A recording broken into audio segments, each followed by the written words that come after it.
नमस्कार। मैं B are Sutar. आप देख रहे हैं नैतिक इंडिया। आज़ादी के बाद देश की व्यवस्था को सुचारू ढंग से चलाने के लिए संविधान बनाया गया। किसी भी सभ्य समाज को नियमित रूप से चलाने के लिए कुछ नियम बनाए जाते हैं, वैसे ही बना था हमारा संविधान। संविधान में कुछ नियम, कुछ व्यवहार, कुछ विचार, कुछ समझ, आने वाले भविष्य के लिए और बीते वर्ष जो संघर्ष देखा, जो आज़ादी की पीड़ा देखी, उसकी रूपरेखा तैयार कर उससे बनाया गया हमारा संविधान। आज वही दिन है जिस दिन हमारे संविधान को अपनाया गया था, 26 नवंबर 1949 को। संविधान संविधान की मूल प्रस्तावना में जब देखते हैं कि हम भारत के लोग हैं, हम गणराज्य, सामाजिक, लोकतंत्र, धर्मनिरपेक्ष, सामाजिक, राजनीतिक, आर्थिक हमें न्याय मिलेगा, हमारे भाईचारा, बंधुत्व, विश्वास, इस तरह की भावनाओं से बना था हमारा संविधान, जिसने हमें एक नई कला और नई जिंदगी को, हमारी मजबूत और एकता को पेश किया था। संविधान ने बहुत सारे लोगों को आज़ाद किया। आज हम अच्छे विचार कर सकते हैं, घूम सकते हैं, सोच सकते हैं। यही तो हमारे संविधान की मूल भावनाएं हैं। इसलिए तो हमारा संविधान विश्व में सबसे अनोखा है। एकता में, अनेकता में भी एकता का एक स्वरूप है। धर्मनिरपेक्ष, पद निरपेक्ष, किसी भी धर्म अपनाने की आपको स्वतंत्रता है। हमारा संविधान हमें बहुत कुछ सिखाता है और बहुत संदेश भी देता है। आज़ादी के बाद संविधान बनाने वालों ने जो सपना देखा था कि संविधान के बेस पे हम एक सुंदर भारत की कल्पना करते थे, ऐसा भारत जो आर्थिक, सामाजिक, राजनीतिक न्याय, भाईचारा, बंधुत्व, विश्वास हर तरह से बंधा हो और उन्हें एक नई आज़ादी मिले और सुनहरा भारत का एक सपना जो उसे साकार कर सके। लेकिन आज उस मूल भावनाओं को देके कुछ लोग इस संविधान का दुरुपयोग करते हैं। इसी संविधान जो हमें बहुत रास्ते और एक भाईचारा सिखाता है, इस देश के कल्याण और भावनाएं व्यवस्थित रूप से ढंग से चलाने का पूरी तरह नियमित है। लेकिन कुछ लोग इसी संविधान का दुरुपयोग करके अपने जीवन को चला रहे हैं और हमारे देश के जीवन रहने वाले नागरिकों के लिए वो दुर्प्रदूषण कर रहे हैं। तो आज हम एक बात करते हैं कि संविधान के बेस पे हमारा मूल कारण और मूल नुकसान क्या हो रहा है।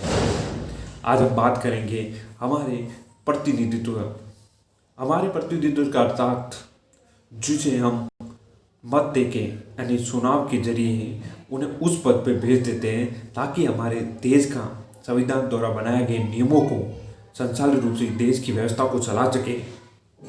लेकिन सवाल ये है कि उस चुनावी यानी उस प्रतिनिधित्व के लिए उनकी योग्यताएं क्या होगी। लेकिन कुछ संविधान में योग्यता दे रखी है, किसी के लिए 25 तो किसी के लिए 30, किसी के लिए 35, यानी वो भारत का नागरिक होना चाहिए। लेकिन वास्तव में क्या वो आपकी सेवा कर पाते हैं? क्या वो आपके विचारों पे खरे उतर पाते हैं? क्या जो सपना वो दिखा के जाते हैं, क्या वास्तव में उस सपने को साकार करते हो? आज भी ये मूल सवाल रहा है कि वास्तव में वो नेता आते कहाँ से हैं। 5 साल पहले जब चुनाव के दौर चल रहा हो तो कहाँ से लोग उठ के आते हैं और मतदान में अपना पत्र भर देते हैं। क्या उन्हें कभी सेवा करते हुए देखा? क्या वो आपकी कभी मदद की? क्या सामाजिक भावनाओं में उनकी कोई भूमिका रही? हम देखते हैं अक्सर उनकी कोई भूमिका नहीं रहती है।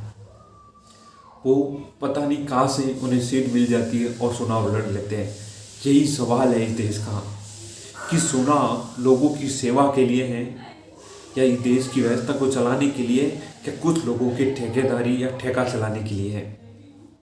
ये जागरूक समाज के लिए बहुत बड़ा कलंक बनता जा रहा है। अक्सर बहुत सारे चुनाव इस देश में होते रहते हैं।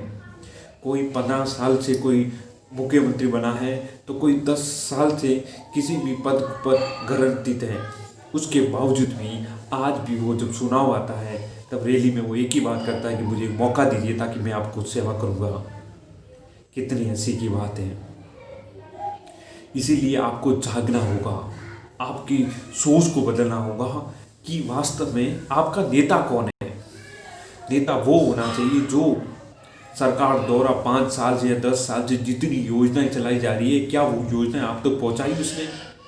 सरकार की जितने भी नियम कानून कायदे वो आपके लिए बताए उसने? क्या वो आपकी किसी भी परेशानियां किसी भी समाज के कार्य में वो हाजिर हुआ? क्या उसने समाधान के लिए आपका पूरा प्रयास उसका साथ दिया? उस लोगों की जरूरत है। आपसे यही निवेदन है, इस संविधान दिवस पर अच्छे लोगों को ढूंढें जिसने आपकी मदद की है, जो जमीन स्तर से जुड़े लोग हैं, सरकार की योजना को आप तक पहुंचा रहे हैं, आपकी सेवा में तत्पर है, ऐसे लोगों को आगे लाइए। आज नैतिक इंडिया आपसे विदा लेता है। किसी अच्छे टॉपिक पर फिर लौटेगा, तब तक अपना ध्यान रखें। कोरोना महामारी चल रही है, स्वास्थ्य का पूरा ध्यान रखें। आज 26/11 भी हुआ था। उन शहीद पुलिस कर्मचारियों को, हमारे देश के वीर जवानों को तहे दिल से नैतिक इंडिया श्रद्धांजलि देता है। जय हिंद, जय भारत। देखते रहिए नैतिक इंडिया। अच्छे विचार हैं, कमेंट जरूर करें ताकि हम मिलकर बनाएंगे एक नैतिक भारत, एक कदम नैतिकता की ओर। जय भारत।